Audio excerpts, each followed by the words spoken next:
What if one of the most recognizable riffs in rock history was written for Muddy Waters and turned down? Or that a band drove across the country in a checker taxi to prove they existed? They played over 8,000 shows and turned a pawn shop guitar into a rock and roll Hall of Fame artifact. Then, a serious medical diagnosis threatened to end it all, but couldn't. This is the rise and fall of George Thorogood and the Destroyers. George Thorogood was not supposed to be a rock star. He was supposed to be a baseball player. Born on February 24, 1950, in Wilmington, Delaware, Thorogood grew up in a blue-collar household shaped by an immigrant father's work ethic and a deep belief in earning what you got. He was a standout semi-pro player, disciplined, competitive, built for the grind. But in 1970, he attended a concert by John Hammond, a master of solo acoustic blues, and walked out a different man. The clarity of that music hit him like a revelation. Nothing between the player and the listener. Nothing hidden or polished away. For the next few years, Thorogood spent time traveling and busking under the name Lonesome George, absorbing the sounds of Robert Johnson and Elmore James from the ground up, playing on street corners in San Francisco, and sharpening his style in dives and doorways. In New York, he crossed paths with Dick Waterman, who recognized the raw potential and encouraged him to keep moving forward. He also learned from and was influenced by blues artists such as Sonny Terry and Brownie McGhee. The education was not academic, it was lived. Before we continue, don't forget to like and subscribe to the channel. The electric turn came when Robert Lockwood Jr. gave him a blunt lesson. Solo acoustic blues had limits, and the Northeast club circuit wanted more volume and more fire. In 1973, Thorogood reunited with his high school friend Jeff Simon and formed the Delaware Destroyers. Their debut took place on December 1, 1973, at Lane Hall on the University of Delaware campus. They loaded gear into Simon's Volkswagen bus. Thorogood played a Gibson guitar he bought from a pawn shop 1 week earlier. The crowd was rowdy, the set was stretched to keep them satisfied, and it was exactly right. By the mid-1970s, they had relocated to Boston, a serious blues meets rock town. They became fixtures at local venues, building their reputation through relentless gigging and shared bills with touring blues artists. No publicists, no image consultants, no radio-ready singles, just the stage and the crowd. Word traveled the way it always did in the bar band era, person to person, night to night, one sweaty room at a time. In 1975, a music figure named John Forward helped them sign with a record label. Their self-titled debut arrived in 1977, followed by Move It On Over in 1978. Neither record set the charts on fire, but they were becoming something more durable than a hit, a live force that audiences trusted and returned to, year after year. Everything the Destroyers had built in those smoky clubs was about to collide with something much larger. In 1981, Thorogood and the Destroyers were invited to open for the Rolling Stones on their massive American Stadium tour. Night after night, they stood at the foot of stages large enough to swallow city blocks, playing their blues rock for audiences of tens of thousands. It was instructive as much as it was exhilarating. Watching a crowd that size respond to a great rock show, Thorogood understood something he had not fully faced before. A bar band needed a great set. A great band needed an anthem. And the streets are stopped down to the He had also just completed one of the most remarkable logistical achievements in rock history, the 50-50 tour. 50 concerts in 50 states in 50 consecutive days. Starting in Honolulu, then Anchorage, the band cut across the continental United States in a converted checker taxi, often driving long overnight stretches between shows. They played university ballrooms, roadhouses, and a Wyoming hotel ballroom when one scheduled venue fell through. They ultimately played 51 shows in 50 days, doubling up in Maryland and Washington, D.C. on the final stretch. The 50-50 tour was not a stunt. It was a statement. We go where the people are. We do not stop. It was in that crucible of exhaustion and forward motion that Bad to the Bone was born. Thorogood built the riff on a call and response slide guitar figure, drawing its DNA from Muddy Waters' Manish Boy and Bo Diddley's I'm a Man. He has said he originally imagined Muddy Waters recording it, When that did not happen, the Destroyers kept it. Bad to the Bone was released in 1982. It reached number 27 on the mainstream rock chart, not a conventional hit. But Bad to the Bone was not a conventional song.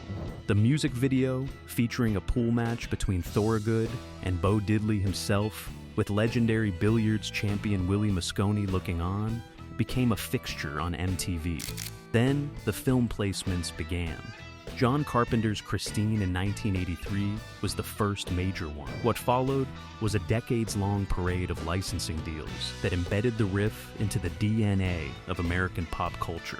The song accumulated a cultural weight that had almost nothing to do with its chart position and everything to do with what it communicated in 2 seconds flat. The album earned gold certification.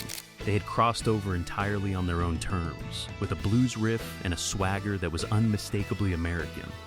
If Bad to the Bone opened the door, the years that followed proved the Destroyers were determined to walk through every door in the building.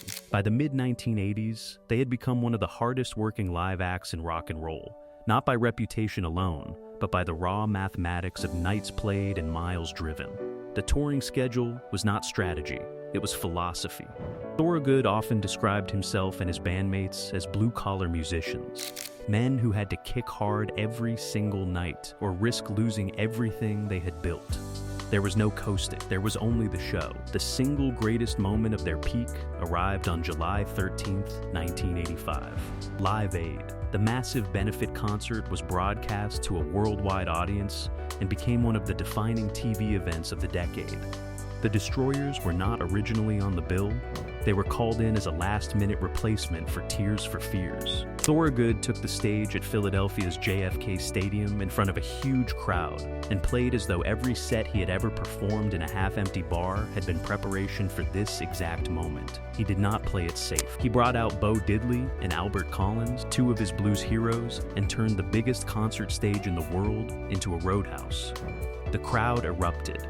The global audience watched a man in dark glasses and a cowboy hat remind them where rock and roll actually came from. The albums kept delivering.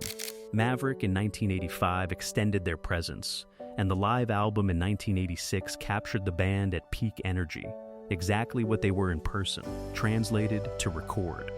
I Drink Alone became an FM radio staple, sardonic and swaggering, resonating deeply with the working-class audience that had always been their core.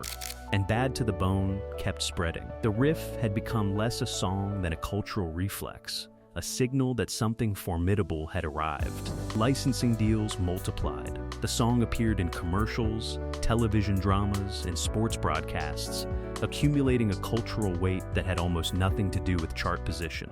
That's all I ever need, 'cause I drink alone. The Destroyers were a machine. Arena nights followed by festival afternoons. The road was not something they endured. It was something they had always been made of. Nothing lasts forever in popular music. The tragedy for Thorogood was not that he stopped being good. It was that the world stopped listening to what he was good at. The 1990s arrived with a seismic shift in cultural taste. Grunge exploded out of Seattle. Alternative rock took over college radio, then mainstream radio, then MTV. The raw, extroverted blues boogie of the Destroyers suddenly felt like it was from a different era, even though it had been omnipresent only a few years before. The demographic that had grown up with Thorogood was aging. The younger listeners were being pulled in an entirely different direction. Thorogood's 1991 album Boogie People reflected the difficulty of the moment. It sold modestly by his earlier standards, respectable by any normal measure, but a significant drop from the band's peak. The album produced If You Don't Start Drinking, I'm Gonna Leave, a live concert favorite, but it could not crack the wall grunge had built around mainstream radio. There was one late surge.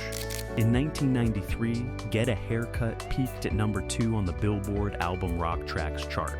The song resonated as a defiant, sardonic commentary from an older generation watching youth culture spin out of control. But even that success was a reminder of where the audience now lived, in loyalty, in nostalgia, in memory.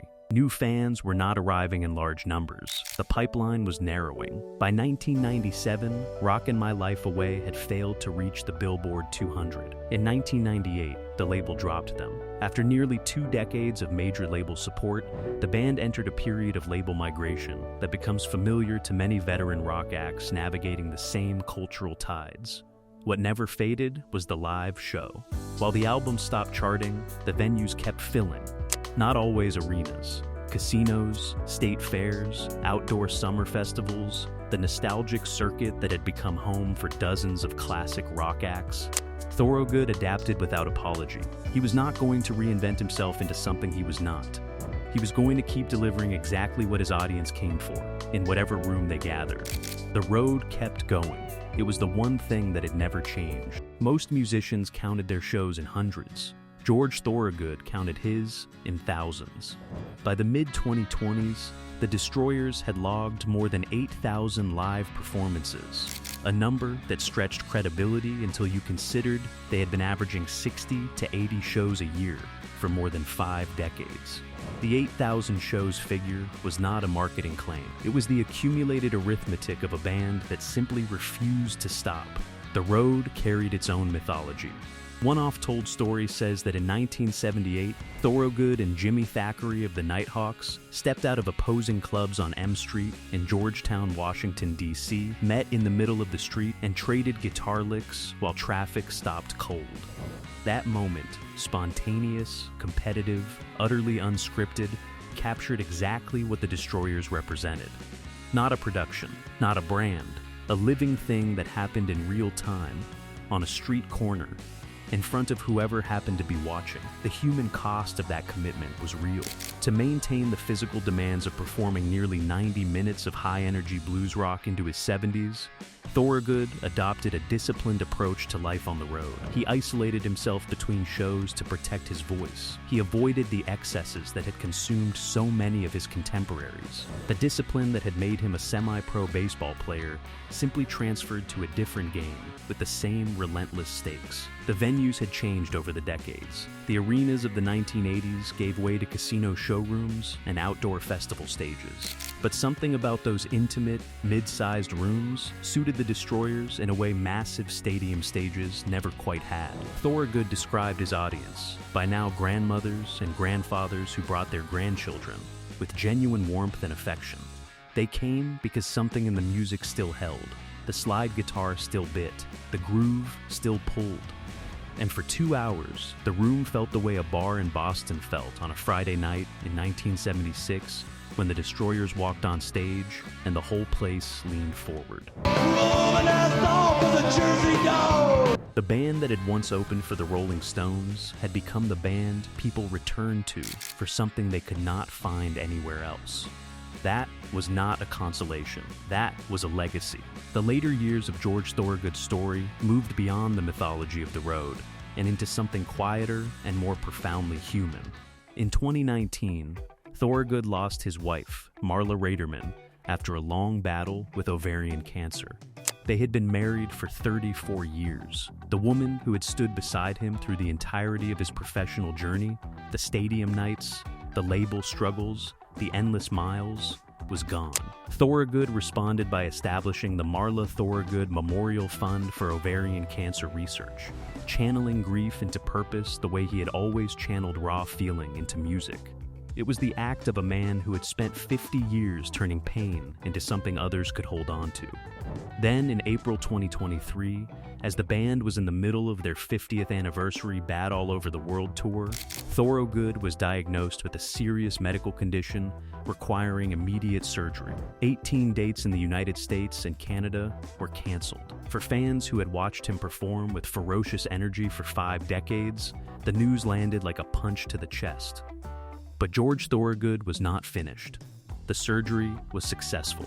By July 14th, 2023, he was back on stage in Jefferson, Wisconsin, performing with a vitality that silenced every worried voice. He returned as he always had, without drama, without a lengthy statement, without a comeback narrative designed for press consumption. He just walked out and played. When asked about aging and adversity, Thorogood offered the philosophy that had always suited him perfectly. If you're still breathing and urinating without pain, he said, it's a good day. That pragmatic, unadorned honesty was exactly what had made him matter. The same man who busked on street corners in San Francisco, drove long distances between shows on the 50/50 tour, and brought Bo Diddley on stage at Live Aid, that man was still standing, still playing, still delivering what his audience came for. Thorogood's story had never been about glamour. It had always been about endurance. In that, no one had ever done it better. George Thorogood and the Destroyers never had a #1 hit. They never won a Grammy. By the standard metrics the music industry used to measure success, they always lived just below the top tier.